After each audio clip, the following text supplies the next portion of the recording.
Mana erkaklar ko'p holatlarda ikkinchi xotinni farzandli qilmaslikka harakat qilishadi. Bu o'ziga o'sha majburiyatni olmaslikmi? Shundanmi sababi? Ha, mas'uliyatdan qo'rqish. Mas'uliyatdan qo'rqish. Albatta, chunki bola bu mas'uliyat. Men haqiqatdan ham bu narsani aytaman. Bilasizmi, ko'p holatlarda mana birinchi oilalar ikkinchi oilasi borligini bilib, u yerda farzandi ham borligini bilib, o'sha boladan nafratlanishni boshlashadi-da. Bolada ayb yo'q. Chunki bolali bo'lish bu haqiqatan ham juda katta mas'uliyat. Erkak munosabatda o'sha mana bizlarni yosh qizlar eshitayotgan bo'lsa, tam kim eshitayotgan bo'lsa ham bilishligi kerak. Erkak munosabatda bola xohlamayaptimi? Demak, bu vaqtinchalik. Bu munosabatlar aniq vaqtinchalik. Endi sizga savol. Agar hammasi vaqtinchalik bo'ladigan bo'lsa, bu yerda qayerdan diniy tushunchalar? Qayerda bu yerda haqqoniylik, adolatlik?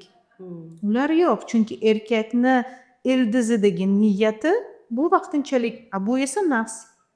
Hammasi shunday taqaladida, nafsligini ham bilib turadi, lekin o'zini oqlaydi. Mumkin-ku, aytilgan-ku deydi. Yo'q. Shuning uchun ham shariat bo'yicha deyishadi, lekin ikkinchi xotinnikida yotib qolishmaydi ko'pchilik. Ha, o'sha balans yo'q. Balans yo'q, adolatli. Men kamdan kam o'sha diniy tomondan, shariat tomonidan gapiraman, chunki menga emas bu narsalarni gapirish. Men doim ilmiy tomondan tushuntirishga harakat qilaman. Psixologik tomonini aytdim, bu bosim, charchoq, lekin o'sha shariat tomonidan ham afsuski o'sha 99% umuman o'sha anaqalar qoidalari bajarilmaydi. Keyin ko'p erkaklar ikkinchi xotin olgandan keyin shar'iy nikohdan o'tishadi yashirincha. Undan keyin baribir birinchi xotin bilan ajrashmaydi. Sababi siz aytgandek, bu vaqtinchalik. Demak, oldindan shunaqa reja qilib kelingan, to'g'ri? Oldindan biladi. Bu vaqtinchalik, bu shunchaki nafsni qondirish, oilasini tashlamaydi. Chunki bilasizmi, oila qurish bu ayoli bilan ko'p narsani o'tgan, farzand tuqqan, istasa istamasa bu birinchi ayoli bilan juda ko'p narsa bog'lagan bo'ladi.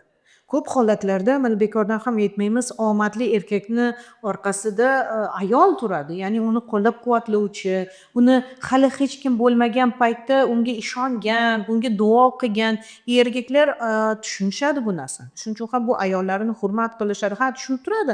Endi bilasiz, bu yerda erkakni yurishlarini, xiyonatlarini endi poligon faktor deymiz. Ya'ni o'zlariga ruxsat berishadi. Bu narsada albatta aytganimdek bu irodani o'sha sustligidan kelib chiqadi, ya'ni nafsga beriladi-da.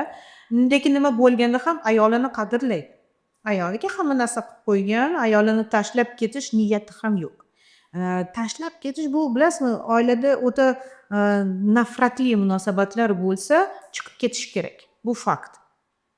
Chunki bir-biridan nafratlanayotgan inson bu aslida oila emas. Bu bilasizmi, juda salbiy munosabatlar. Bu yerda men har doim bolalar baxtsiz. Erkak va ayolni mayli psixikasi ular katta, ozmi kammi ko'taradi-da o'sha salbiylikni, lekin bolalarning psixikasi ko'tarilmaydi. Bilasizmi, men juda ko'p уже ancha ulg'aygan insonlarni konsultatsiyamga kelganlarida, bilasizmi, mani ota-onam kichkinaligimda juda katta janjal qilishardi. Men har doim ichimda aytardim, iloyim birontasi yo o'lsin yoki ajrashib ketsa edi deb orzu qilardim deyishadi. Farzandlarimiz yaqin. Farzandlar o'sha mana katta bo'lgan insonlarda yig'lab gapirib berishadi. Nima uchun o'sha paytda onam chidagan? Nima uchun o'sha paytda otam kelib bo'ldi, men sizlar bilan yashamayman deb chiqib ketmagan deb ota-onasini ayblashadi. Tushunasizmi? Ya'ni biz nima uchun men bu narsani aytyapman? Ko'p holatlarda ayollarimiz bolalar uchun yashayman, bolalarim bor deb o'ylashadi-da. Baxtsiz munosabatlar, afsuski, bu baxtsiz insonlarni, negativ insonlarni o'stiruvchi muhit. Va davlatda oilaviy muhiti yomon bo'lgan insonlarni yetishtirib chiqishi bu albatta uni bilasizmi, produktivnost deb aytamiz, ya'ni ishiga ham, o'ziga bo'lgan bahosiga ham bu salbiy ta'sir ko'rsatadi. Bunday inson jamiyatda kam foydali bo'la oladi. Biz o'ylaymizki, yashayapti, yo'q. U ichida hasadlik, ichida hech narsani qila olmaydigan, intilmaydigan inson bo'lib yetishtiradi. Chunki ichida baxtsiz. Butun dunyo u uchun yomon. Shuning uchun ham bunday vaziyatlarda men har doim aytaman-da, ya'ni ikkita baxtsiz inson yashagandan ko'ra kelishuv asosida ota-ona bo'lib qolib, yaxshi ota-ona bo'lib qolib, faqat erkak va ayol ajrashadi aslida. Erkak va ayol bo'lib hurmat bilan ajrashib va munosabatlarni saqlab qolishsa albatta, bu bolalarga, ularni psixikasiga salbiy ta'sir ko'rsatadi. Ular ertaga baxtsiz inson bo'lib yetishtirishadi.